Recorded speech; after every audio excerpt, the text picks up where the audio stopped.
નમસ્કાર, હું છું હિના અને આપ જોઈ રહ્યા છો ઇન્ડિયા ન્યૂઝ ગુજરાતનું ખાસ બુલેટિન આપણું સુરત. સમાચારની શરૂઆત કરતા પહેલા એક નજર કરીશું આજની હેડલાઇન્સ પર. દક્ષિણ ગુજરાતમાં ખાંડ ઉદ્યોગ સંકટમાં, શેરડીના ભાવ વધારાની માંગ સાથે રજૂઆત, સુગર મિલો બંધ, ખેડૂતોની ચિંતા વધી, સરકાર પાસે તાત્કાલિક પગલાં લેવાની માંગ.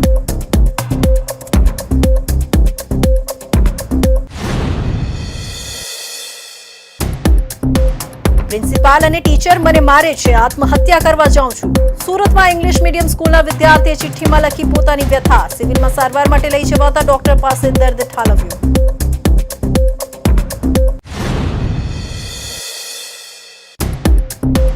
ફિમેલ સર્વિસ સર્ચ કર્યું ને જબરો ફસાયો, 5 લાખ ગુમાવ્યા. યુવતી સર્વિસ આપવા આવીને નકલી પોલીસ ત્રાટકી. સુરતમાં હની ટ્રેપ ગેંગનો પર્દાફાશ, NIAનું નકલી આઈ કાર્ડ મળ્યું.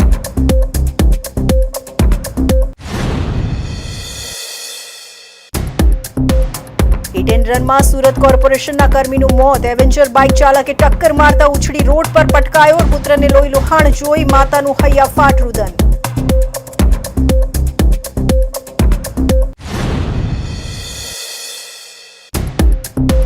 અને 20 ફૂટ ઊંડા ખાડામાં એક્ટિવા સવાર દંપતી ખાબક્યું. હિટાચીથી બહાર કાઢ્યા. સુરતમાં મેટ્રોની કામગીરી દરમિયાન મજબૂત બેરિકેડના અભાવે અકસ્માત સર્જાયો.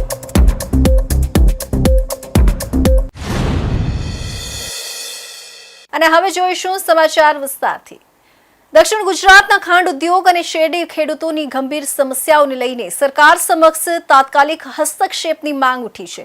ગુજરાત પ્રદેશ કોંગ્રેસ સમિતિના મહામંત્રી દર્શનકુમાર નાયક દ્વારા મુખ્યમંત્રી અને સહકાર મંત્રીને લેખિત રજૂઆત કરી ખેડૂતો અને સહકારી સુગર મિલોની હાલત અંગે ચિંતા વ્યક્ત કરવામાં આવી છે. દક્ષિણ ગુજરાતમાં સહકારી ધોરણે ચાલતી સુગર મિલોની સ્થિતિ સતત ખરાબ થઈ રહી છે. એક સમય એવો હતો જ્યારે આશરે 5 લાખ હેક્ટર જમીનમાં શેરડીનું વાવેતર થતું હતું, પરંતુ હાલમાં ખાતરના વધતા ભાવ, કમોસમી વરસાદ, ઉત્પાદન ખર્ચમાં વધારો, શેરડીના નીચા ભાવ તેમજ જંગલી પ્રાણીઓના ત્રાસને કારણે વાવેતરમાં અંદાજે 40% ઘટાડો નોંધાયો છે. આ ઉપરાંત 5 વર્ષ પહેલા શેરડીનું પિલાણ આશરે 1 કરોડ મેટ્રિક ટન હતું, જે હાલ ઘટીને માત્ર 72,40,000 મેટ્રિક ટન સુધી સીમિત થઈ ગયું છે. પિલાણ સિઝન પણ સમય પહેલા પૂર્ણ થઈ રહી છે, જેના કારણે ભવિષ્યમાં સુગર મિલોને કાચા માલની અછતનો સામનો કરવો પડી શકે છે. આ પરિસ્થિતિ યથાવત રહી તો આશરે 3 લાખ પરિવારોની રોજગારી પર સીધી અસર થવાની ભીતિ વ્યક્ત કરવામાં આવી છે. રજૂઆતમાં જણાવાયું છે કે શેરડીના ઉત્પાદન ખર્ચમાં નોંધપાત્ર વધારો થયો હોવા છતાં ખેડૂતોને યોગ્ય ભાવ મળતા નથી. સરકાર દ્વારા ખાંડ ઉદ્યોગના પ્રશ્નોના ઉકેલ માટે રચાયેલી કમિટી પણ કોઈ અસરકારક પરિણામ આપી શકી નથી. ખાંડની સ્ટોક વેલ્યુમાં વધારો થયો હોવા છતાં શેરડીના ટેકાના ભાવમાં કોઈ નોંધનીય વધારો કરવામાં આવ્યો નથી.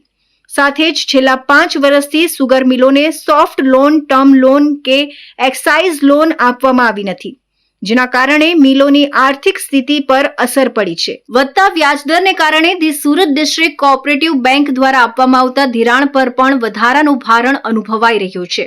દક્ષિણ ગુજરાતમાં કાંઠા, મરોલી, કોડીનાર, તલાલા અને માંડવી જેવી અનેક સુગર મિલો બંધ થઈ ગઈ હોવાનું પણ રજૂઆતમાં ઉલ્લેખ કરવામાં આવ્યો છે. આ મિલોમાં ખેડૂતોના બાકી ચૂકવવાના નાણાં અને સભાસદોના શેર ભંડોળની ચૂકવણી હજુ સુધી થઈ નથી. આ પરિસ્થિતિને ધ્યાનમાં રાખી સરકાર સમક્ષ કેટલીક મહત્વપૂર્ણ માંગણીઓ કરવામાં આવી છે, જેમાં શેરડીના ટેકાના ભાવમાં વધારો, સુગર મિલોને સસ્તી લોનની સુવિધા, બંધ મિલોના પુનઃ પ્રારંભ માટે વિશેષ પેકેજ, ખેડૂતોના બાકી નાણાંની ચૂકવણી અને વ્યાજદર ઘટાડા જેવી માંગણીઓનો સમાવેશ થાય છે. સાથે જ સહકારી સુગર મિલો પર લાગુ કરવામાં આવેલા ઇન્કમ ટેક્સના પ્રશ્નોનું નિરાકરણ લાવવા પણ માંગ કરવામાં આવી છે. દક્ષિણ ગુજરાતની સુગર ફેક્ટરીમાં 3 લાખથી વધુ સભાસદો 1 કરોડથી વધુની મેટ્રિક ટનનો પુરવઠો છેલ્લા ઘણા વર્ષોથી આ સુગર ફેક્ટરીઓમાં આપે છે. ખાતરના ભાવ, મજૂરી, ગ્લોબલ વોર્મિંગ અને ડુક્કરના ત્રાસના કારણે દિવસે દિવસે આ પુરવઠો ઘટતો જાય છે અને આના કારણે લગભગ 40% જેટલો પુરવઠાનો ઘટાડો આ સુગર ફેક્ટરીઓના આવનારા દિવસોમાં જોવા મળ્યો છે. આના અનુસંધાનમાં છેલ્લા ઘણા વર્ષોથી ગુજરાતમાં હોય, કેન્દ્રમાં હોય અને દરેક સુગર ફેક્ટરીમાં આ ભારતીય જનતા પાર્ટીના પ્રમુખો આજે પણ આ વહીવટ કરે છે. સ્થાનિક ખેડૂત આગેવાનો, ખેડૂતો દ્વારા અને સહકારી સંસ્થાની સાથે જોડાયેલા લોકોએ વારંવાર ખાંડની MSP માટેની રાજ્ય સરકાર અને કેન્દ્ર સરકારમાં રજૂઆત કરવા માટે વારંવાર રજૂઆત કરી છે. પરંતુ આમાં વધારો થવાને બદલે દિવસે દિવસે આમાં ઘટાડો થાય એ પરિસ્થિતિનું નિર્માણ થયું છે. રાજ્ય સરકાર અને કેન્દ્ર સરકારે પણ જે ટર્મ લોન હોય અને ડિસ્ટ્રિક્ટ બેંક દ્વારા પણ જે રીતે ઓવરડ્રાફ્ટને ઘટાડો કરવો જોઈએ એ ઘટાડો ન કરવાને કારણે ખેડૂતોને પોષણક્ષમ ભાવ આપી શકાતા નથી.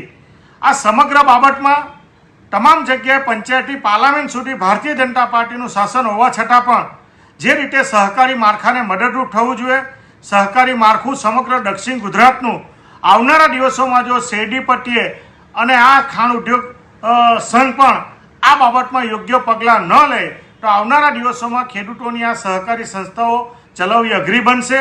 આ સમગ્ર બાબતમાં ઉકેલ લાવવા માટે માનનીય સહકાર મંત્રી અને માનનીય મુખ્યમંત્રીને રજૂઆત કરીને તાત્કાલિક અસરથી MSPનો વધારો થાય, ડિસ્ટ્રિક્ટ બેંક દ્વારા પણ ઓવરડ્રાફ્ટમાં ઘટાડો થાય અને આવનારા દિવસોમાં ખેડૂતોને ખાંડના પોષણક્ષમ ભાવ મળે એના માટેની રજૂઆત કરતો મેં પત્ર લખ્યો છે. અંતમાં રજૂઆતમાં જણાવાયું છે કે જો સમયસર યોગ્ય પગલાં નહીં લેવાય તો દક્ષિણ ગુજરાતનો ખાંડ ઉદ્યોગ અને તેની સાથે જોડાયેલી સમગ્ર અર્થવ્યવસ્થા પર ગંભીર અસર પડી શકે છે. સરકાર દ્વારા આ મુદ્દે તાત્કાલિક નિર્ણય લેવામાં આવે તેવી ખેડૂતો અને હિતધારકોની અપેક્ષા વ્યક્ત કરવામાં આવી છે. સુરત જિલ્લાના સર્વાંગી વિકાસને વેગ આપવા જિલ્લા આયોજન મંડળે વર્ષ 2026-27 માટે મહત્વપૂર્ણ નિર્ણય લીધો છે. કુલ 22 કરોડ 83 લાખના ખર્ચે 742 જેટલા જન સુવિધાના વિકાસ કામોને મંજૂરી આપવામાં આવી છે. સુરત જિલ્લા પ્રભારી મંત્રી અને રાજ્યના નાણામંત્રી કનુ દેસાઈના અધ્યક્ષસ્થાને યોજાયેલી બેઠકમાં જળ સંચયના કામોને પ્રાથમિકતા આપી તેને ઝડપથી પૂર્ણ કરવા તાકીદ કરવામાં આવી છે. સાથે જ જિલ્લા કક્ષાએ 2 કરોડના ખર્ચે 13 આંગણવાડીઓના નિર્માણને પણ મંજૂરી અપાઈ છે. સુરત જિલ્લા પ્રભારી મંત્રી અને રાજ્યના નાણામંત્રી કનુ દેસાઈના અધ્યક્ષસ્થાને યોજાયેલી સુરત જિલ્લા આયોજન મંડળની બેઠકમાં 2026-2027 વર્ષના વિકેન્દ્રિત જિલ્લા આયોજનની વિવિધ જોગવાઈઓ હેઠળ 2250 લાખની જોગવાઈ સામે 2283 લાખના 742 જેટલા જનહિતલક્ષી વિકાસ કામોને બહાલી આપવામાં આવી હતી. જિલ્લા કલેક્ટર કચેરીના સભાખંડમાં આયોજિત બેઠકમાં 15% વિવેકાધીન જોગવાઈ હેઠળ સામાન્ય TASP SC/SP સદર હેઠળ 11 તાલુકાઓમાં ₹20 કરોડ 50 લાખના 724 કામો તથા 4 નગરપાલિકાઓમાં 233 લાખના 18 કામોને બહાલ કરાયા હતા. સામાજિક અને શૈક્ષણિક પછાત વર્ગ ખાસ પ્લાન યોજના હેઠળ ₹10 લાખના 2 વિકાસ કામો મંજૂર કરાયા હતા. આ ઉપરાંત જિલ્લા કક્ષાએ 2 કરોડના ખર્ચે 13 આંગણવાડીના નિર્માણ માટે બહાલી આપવામાં આવી હતી. મંત્રી કનુભાઈએ જણાવ્યું હતું કે રાજ્ય સરકાર સર્વે વિસ્તારોના સર્વાંગી વિકાસ માટે પ્રતિબદ્ધ છે. આગામી ચોમાસા પૂર્વ જળ સંચયના વિકાસ કામો સમય મર્યાદામાં પરિપૂર્ણ કરવાની તાકીદ કરી હતી. મંત્રીએ વધુમાં જણાવ્યું હતું કે ગ્રામ્ય વિસ્તારોમાં ખૂટતી સુવિધાઓના કામોને પ્રાધાન્ય આપવા તેમજ આયોજન હેઠળના વિકાસ કામોનું સતત મોનિટરિંગ કરીને પૂર્ણ કરવા માટેના સઘન પ્રયાસો કરવા જણાવ્યું હતું. બેઠક પ્રારંભે કલેક્ટર ડોક્ટર સૌરભ પારધીએ પ્રભારી મંત્રી કનુ દેસાઈનું ઉષ્માભર્યું સ્વાગત કર્યું હતું. આ પ્રસંગે ધારાસભ્ય ઈશ્વર પરમાર, સંદીપ દેસાઈ, કુંવરજી હળપતિ, જિલ્લા કલેક્ટર ડોક્ટર સૌરભ પારધી, જિલ્લા આયોજન અધિકારી શીતલ માંડવિયા, નિવાસી અધિક કલેક્ટર વિજય રબારી, જિલ્લા ગ્રામ વિકાસ એજન્સીના નિયામક MB પ્રજાપતિ, તાલુકા પંચાયત અને નગરપાલિકાના વહીવટદારો, તાલુકા વિકાસ અધિકારીઓ, ચીફ ઓફિસરો, સંબંધિત વિભાગના ઉચ્ચ અધિકારીઓ ઉપસ્થિત રહ્યા હતા. સ્કૂલમાં અભ્યાસ કરતા બાળકોના વાલીઓ માટે એક ચેતવતો કિસ્સો સામે આવ્યો છે. સુરતના સિટીલાઇટ વિસ્તારની ઇંગ્લિશ મીડિયમ સ્કૂલના પ્રિન્સિપાલ અને શિક્ષક સામે વિદ્યાર્થીએ શારીરિક અત્યાચાર ગુજારવા અંગે ગંભીર આક્ષેપો કરતા ચકચાર મચી ગઈ છે. છેલ્લા 1 વર્ષથી પ્રિન્સિપાલ અને મહિલા શિક્ષક તેને મારતા હોવાથી તેમનો અત્યાચાર સહન નહીં થતા આત્મહત્યા કરવા જાઉં છું એવી ચિઠ્ઠી વિદ્યાર્થીએ લખતા તેના પરિવારજનો પણ ચોંકી ઉઠ્યા હતા. વિદ્યાર્થીને સારવાર તેમજ કાઉન્સેલિંગ માટે સિવિલ હોસ્પિટલ લઈ જવામાં આવ્યો હતો. ત્યાં પણ તેણે ડોક્ટરને પ્રિન્સિપાલ અને શિક્ષકના અત્યાચારની કેફિયત વર્ણવતા ડોક્ટર પણ ચોંકી ઉઠ્યા હતા. સિટી લાઇટ વિસ્તારમાં આવેલી ઇંગ્લિશ મીડિયમ સ્કૂલમાં અભ્યાસ કરતા 14 વર્ષીય પ્રકાશે ચિઠ્ઠીમાં લખ્યું હતું કે પ્રિન્સિપાલ અને મહિલા ટીચરે માર મારી હડસેલ્યો હતો. જો ઘરે વાત કરી તો પરિવારજનોને ખોટી વાત કરીને શાળામાં તોફાન મસ્તી કરતો હોવાની અને બીજા વિદ્યાર્થીઓને ગાળો બોલી માર મારતો હોવાની ફરિયાદ કરવાની ધમકી આપતા હતા. છેલ્લા ઘણા સમયથી મને ટોર્ચર કરવામાં આવે છે, એટલે હું આત્મહત્યા કરવા જાઉં છું. મારી ઉપર ગુજારવામાં આવતા અત્યાચારના સાક્ષી મારા મિત્રો છે. પ્રકાશે ત્રણેય મિત્રોના નામો પણ ચિઠ્ઠીમાં લખ્યા છે. પ્રકાશની બહેનના હાથમાં ચિઠ્ઠી આવી જતા શાળાના પ્રિન્સિપાલ અને ટીચરના અત્યાચારનો ભાંડો ફૂટ્યો હતો. પ્રકાશના હાથમાં ઈજાના નિશાન પણ હોવાથી તેને તાત્કાલિક સિવિલ હોસ્પિટલ લઈ જવાયો હતો, જ્યાં સારવાર કરનાર ડોક્ટરને પણ તેણે પ્રિન્સિપાલ અને ટીચર દ્વારા ગુજારવામાં આવતા અત્યાચારની કેફિયત જણાવી હતી. ગત શુક્રવારે સવારે સ્કૂલમાં માર મારવામાં આવ્યો હતો અને સાંજે 7:30 વાગે પ્રકાશ આત્મહત્યા કરવા જતો હતો ત્યારે તેની બહેને તેને રોક્યો ત્યારે તેના ખિસ્સામાંથી પ્રકાશે લખેલી સુસાઇડ નોટ તેની બહેનના હાથમાં આવી જતા તે ચોંકી ઉઠી હતી. સિવિલ હોસ્પિટલના તબીબોએ તમામ વિગતોનો ઉલ્લેખ કેસ પેપરમાં કર્યો છે અને પ્રકાશના હાથમાં થયેલી ઈજાની પણ નોંધ કરી હતી. પ્રકાશ નામનો વિદ્યાર્થી ઇમરજન્સી સારવાર માટે હોસ્પિટલમાં પહોંચાડવામાં આવ્યો હતો. હોસ્પિટલના સીએમઓ ડોક્ટરે તપાસ હાથ ધરતા વિદ્યાર્થીના જમણા હાથ પર ઈજા અને ઉજરડાના નિશાન જોવા મળ્યા હતા. પ્રાથમિક સારવાર બાદ તેને રજા આપવામાં આવી હતી. વિદ્યાર્થીને જણાવ્યા પ્રમાણે છેલ્લા 1 વર્ષથી શાળાના પ્રિન્સિપાલ અને એક મહિલા શિક્ષિકા દ્વારા તેને વારંવાર માર મારવામાં આવતો હતો. ફક્ત એટલું જ નહીં, કેટલાક પ્રસંગે તેનું ગળું દબાવવાનો પ્રયાસ પણ કરવામાં આવ્યો હોવાનો આક્ષેપ કર્યો છે. પ્રકાશના જણાવ્યા પ્રમાણે જ્યારે તેણે આ બાબતે પોતાના વાલીઓને જાણ કરવાની કોશિશ કરી ત્યારે તેને વધુ માર મારવાની ધમકીઓ આપવામાં આવતી હતી. વિદ્યાર્થીએ વધુમાં જણાવ્યું હતું કે લગભગ 2 મહિના પહેલા પણ આવી જ ઘટના બની હતી. તે સમયે વાલીઓને જાણ થતાં મામલો શાંત થઈ ગયો હતો, પરંતુ શુક્રવારે સવારે લગભગ 9:30 વાગે ફરીથી પ્રિન્સિપાલ અને મહિલા શિક્ષકે તેને માર માર્યો હતો, જેના કારણે તે માનસિક રીતે તૂટી ગયો હતો. આ સતત હેરાનગતિથી કંટાળીને પ્રકાશે આત્મહત્યાનો પ્રયાસ કરવાનો વિચાર કર્યો હતો. તેણે સુસાઇડ નોટ પણ લખી હતી, પરંતુ સદભાગ્યે તેની બહેનને આ બાબતની જાણ થઈ ગઈ અને તેના બેગની તપાસ કરતા સુસાઇડ નોટ મળી આવી હતી, જેના કારણે મોટી દુર્ઘટના ટળી હતી. હું આત્મહત્યા કરવા જઈ રહ્યો છું કારણ કે મને સ્કૂલમાં ખૂબ જ ટોર્ચર કરવામાં આવતો હતો. મારી સ્કૂલનું નામ ઇંગ્લિશ મીડિયમ છે. મને સ્કૂલમાં ટોર્ચર કરનાર ટીચરનું નામ પ્રિન્સિપાલ મેમ અને મહિલા ટીચર છે. આ લોકો મને ખૂબ જ મારતા હતા અને ઢોર માર મારતા હતા અને ધમકી આપતા હતા કે જો તે આ વાત ઘરવાળાઓને જણાવી તો ખૂબ જ માર મારશો અને તારા ઘરે ફોન કરીને એવું કહીશું કે તમારો દીકરો ખૂબ જ મસ્તી કરે છે અને આપ શબ્દો બોલે છે અને છોકરાઓ સાથે ઝઘડો પણ કરે છે, જેના કારણે હું આત્મહત્યા કરવા જઈ રહ્યો છું. મારા પરિવારજનો ધ્યાન રાખજો અને મારી પાસે પુરાવા પણ છે. મારા ક્લાસમાંથી મારા દોસ્ત પુરાવા છે. સુરત શહેરના પાર્લે પોઈન્ટ વિસ્તારમાં રવિવારે હની ટ્રેપની એક સનસનાટીભરી ઘટના સામે આવી હતી. ઓનલાઈન વેબસાઇટ પર ફિમેલ સર્વિસ શોધવી કન્સ્ટ્રક્શન સાઇટના સુપરવાઇઝરને ભારે પડી ગઈ હતી. સોમનાથ મંદિર પાસેના એક એપાર્ટમેન્ટમાં બોલાવી નકલી પીએસઆઈ અને કોન્સ્ટેબલ હોવાની ઓળખ આપી સુપરવાઇઝર પાસેથી 5 લાખ રૂપિયા પડાવતી ગેંગનો ઉમરા પોલીસે પર્દાફાશ કર્યો છે. પોલીસે 2 મહિલા સહિત 5 આરોપીની ધરપકડ કરી છે, જ્યારે મુખ્ય સૂત્રધાર હજુ પોલીસ પકડથી દૂર છે. આ ટોળકીની મોડસ ઓપરેન્ડી અત્યંત ખતરનાક હતી, જેમાં તેઓ ભોગ બનનાર વ્યક્તિનો સંપર્ક કરી લલચાવતા અને ત્યારબાદ એકાંત સ્થળે બોલાવી મહિલા આરોપીઓ સાથે આપત્તિજનક સ્થિતિમાં મૂકી દેતા હતા. આ સ્થિતિનો લાભ ઉઠાવી ટોળકી દ્વારા પીડિતને બ્લેકમેલ કરી મોટા પ્રમાણમાં નાણાં પડાવવામાં આવતા હતા. પોલીસ તપાસમાં આ ટોળકીના તાર ઊંડે સુધી જોડાયેલા હોવાની શંકા સેવાઈ રહી છે. આ કેસમાં સૌથી ચોંકાવનારી વિગત તપાસ દરમિયાન સામે આવી છે, જેમાં એક આરોપી પાસેથી નેશનલ ઇન્વેસ્ટિગેશન એજન્સીનું આબેહૂબ નકલી આઈડી કાર્ડ મળી આવ્યું છે. આ કાર્ડમાં યુવરાજસિંહ જાડેજા નામ અને સબ ઇન્સ્પેક્ટરનો રેન્ક દર્શાવવામાં આવ્યો છે, જેની ઇસ્યુ ડેટ 14 માર્ચ 2018 અને જન્મ તારીખ 10 જાન્યુઆરી 1992 લખેલી છે. તપાસ એજન્સીના નામે રોફ જમાવીને લોકોને ડરાવવા માટે આ કાર્ડનો ઉપયોગ થતો હોવાનું પ્રાથમિક દ્રષ્ટિએ જણાય છે.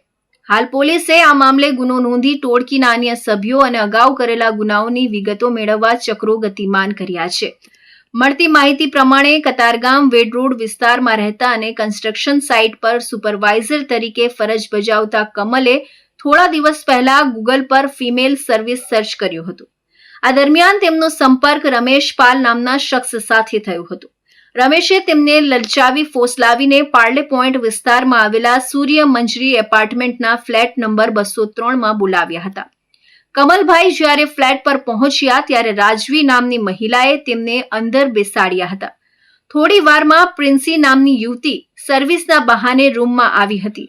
હજુ તો વાતચીત શરૂ થાય તે પહેલા જ રૂમમાં અચાનક 3 શખ્સ ધસી આવ્યા હતા. આ શખ્સોએ પોતાની ઓળખ પીએસઆઈ રાઇટર અને કોન્સ્ટેબલ તરીકે આપી હતી.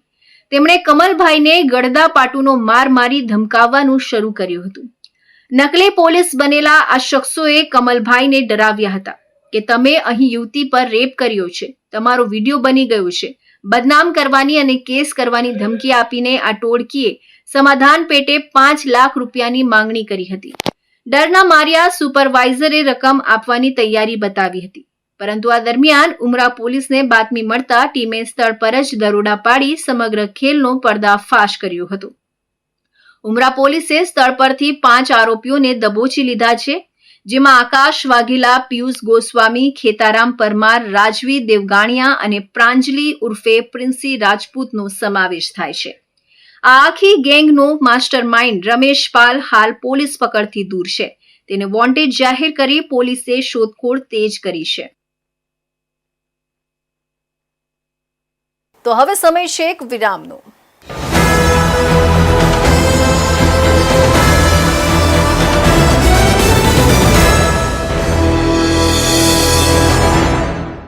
મુદ્દાઓ છે દેશના, પેનલ પર થશે ચર્ચા, વાતમાં થશે સ્પષ્ટ સંવાદ. અમે લાવીએ છીએ તમારા પ્રશ્નોને મંચ પર.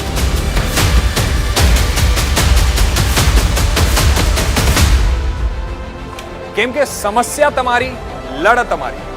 જુઓ મારી સાથે ફક્ત ઇન્ડિયા ન્યૂઝ ગુજરાત પર.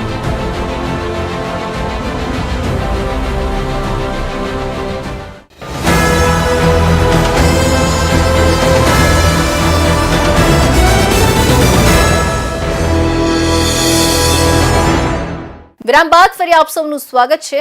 સુરતના ડિંડોલી વિસ્તારમાં મોડી રાત્રે એક ગમખ્વાર હિટ એન્ડ રનની ઘટના સામે આવી છે, જેમાં સુરત મહાનગરપાલિકાના એક યુવાન કર્મચારીનું ઘટના સ્થળે જ કરુણ મોત નીપજ્યું છે.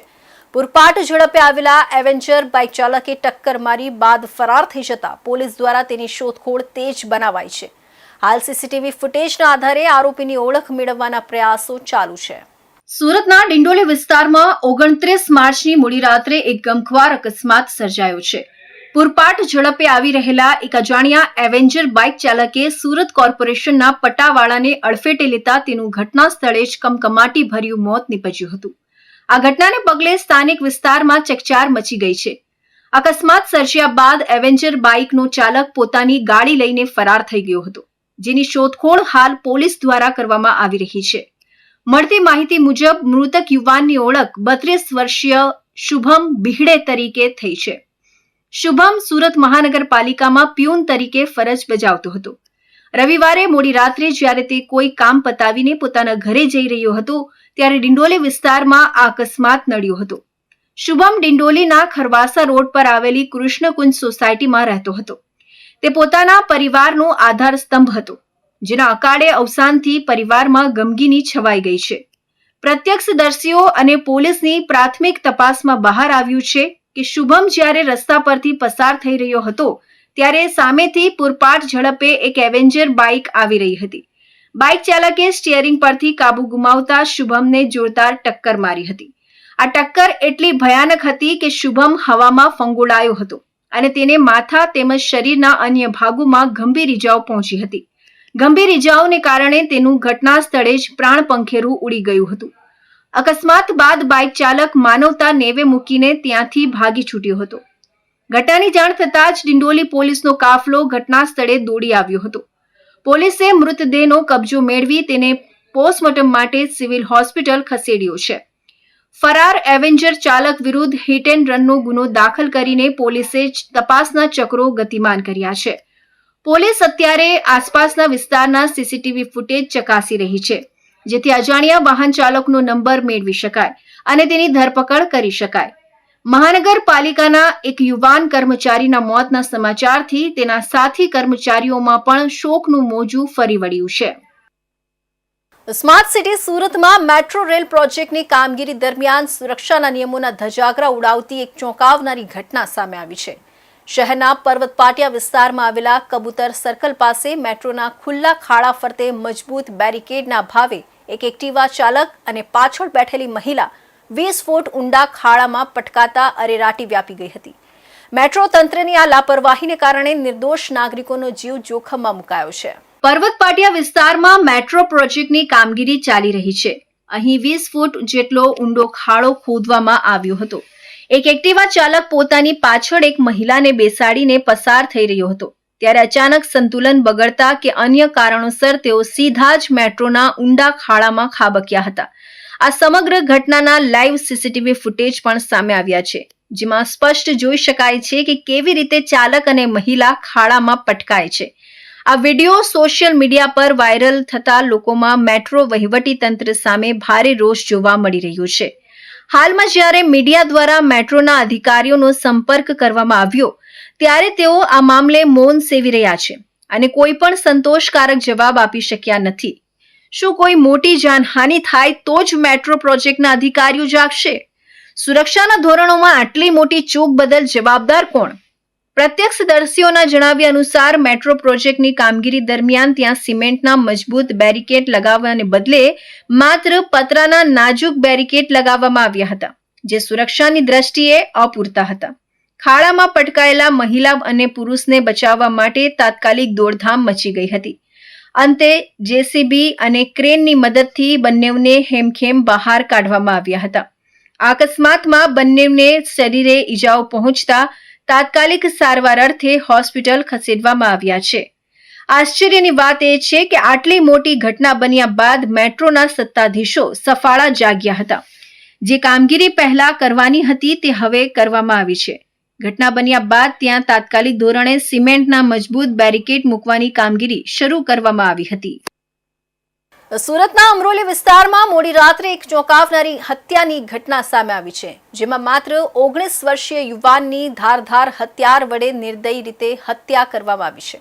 સામાન્ય બોલાચાલીથી શરૂ થયેલો વિવાદ હિંસક બનતા યુવકને જીવ ગુમાવવાનો વારો આવ્યો છે. ઘટનાને પગલે વિસ્તારમાં તણાવનો માહોલ સર્જાયો છે, ત્યારે પોલીસે આરોપીઓને ઝડપી લેવા તપાસનો ધમધમાટ શરૂ કર્યો છે.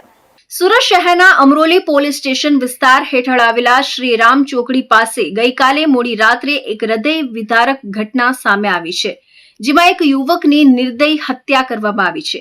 આ બનાવ બાદ સમગ્ર વિસ્તારમાં શોક અને રોષનો માહોલ છવાઈ ગયો છે. મળતી માહિતી મુજબ રાત્રે લગભગ 10:30 વાગ્યાના સમયે શ્રી રામનગર બિલ્ડિંગ નજીક કેટલાક લોકો વચ્ચે બોલાચાલી થઈ હતી. બોલાચાલી તંગ બનતા મામલો હિંસક સ્વરૂપ ધારણ કરી ગયો હતો. આ દરમિયાન હુમલાખોરોએ એક યુવક પર ધારદાર હથિયાર વડે જીવલેણ હુમલો કર્યો હતો. ગંભીર રીતે ઘાયલ થયેલા યુવકનું ઘટના સ્થળે જ મોત નીપજ્યું હતું. મૃતકની ઓળખ 19 વર્ષીય મહેન્દ્ર તરીકે થઈ છે. મહેન્દ્ર એમ્બ્રોડરી કામ કરીને પોતાના પરિવારનું ગુજરાન ચલાવતો હતો. તે પોતાના પરિવાર માટે એકમાત્ર આધાર સ્તંભ માનવામાં આવતો હતો. અચાનક થયેલા આ દુર્ઘટનાથી પરિવારજનોમાં શોકની લાગણી છવાઈ ગઈ છે અને સમગ્ર પરિવાર દુઃખમાં ગરકાવ થઈ ગયો છે. ઘટનાની જાણ થતાં જ અમરોલી પોલીસ તાત્કાલિક સ્થળ પર પહોંચી ગઈ હતી અને મૃતદેહનો કબજો મેળવી તેને પોસ્ટમોર્ટમ માટે હોસ્પિટલ ખસેડવામાં આવ્યો હતો. પોલીસે આ મામલે તપાસ શરૂ કરી છે અને આરોપીઓને ઝડપવા માટે જુદી જુદી ટીમો બનાવવામાં આવી છે. આ ઘટનાને પગલે સ્થાનિકોમાં ભારે રોષ ફાટી નીકળ્યો છે. લોકો દ્વારા આરોપીઓને તાત્કાલિક પકડીને કડક કાર્યવાહી કરવાની માંગ ઉઠાવવામાં આવી રહી છે. સાથે જ પરિવારજનો પણ પોલીસ પ્રશાસન પાસે ન્યાયની માંગણી કરી રહ્યા છે. हम दो भाई बात कर रहे थे बैठ के, तो भाई आया बीच में उंगली करने लगा, बोला क्या बात कर रहे हो, धक्का देने लगा इधर उधर, बस माँ का गाली देने लगा. भाई धक्का दिया, बोला जाओ रूम पे तुम. मैं बोला वो दौड़ के गया, चाकू लेके आया तो साइड में मारा। वो हमला किया वो कितने लोग थे? वो अकेला ही था। उसका इस शख्स का क्या नाम था? उसका नाम नहीं पता है। वो ये घटना घटी है वो कहाँ पर घटी है? श्री राम नगर। जो हमला किया वो क्या पहचान वाले थे? नहीं, अब प्रशासन से क्या मांगे आपको? प्रशासन से मांग रहा हूँ उसके ऊपर सख्त से सख्त कार्रवाई हो। पुराना कोई विवाद था कि? नहीं, पुराना कोई विवाद नहीं था। और जो हमला हुए वो कितने लोग आए थे वहाँ पर? वो अकेला ही था। और जो आपका भाई है वो अमरोली में क्या काम करता था? एम्ब्रॉयडरी मशीन चलाता था। सूरत में कितने सालों से रहता था? 1 साल से। अब प्रशासन से क्या मांगे आप? हमारी मांग है कि उसको सख्त से सख्त कार्रवाई की जाए और पकड़ा जाए। હાલ પોલીસે આસપાસના વિસ્તારના સીસીટીવી ફૂટેજ અને અન્ય પુરાવાઓના આધારે તપાસ તેજ બનાવી છે. પોલીસે ટૂંક સમયમાં આરોપીઓને ઝડપી પાડવાની ખાતરી વ્યક્ત કરી છે. સુરત શહેરમાં સગીરાઓ સુરક્ષિત ન હોવાની વધુ એક ચોંકાવનારી ઘટના સામે આવી છે.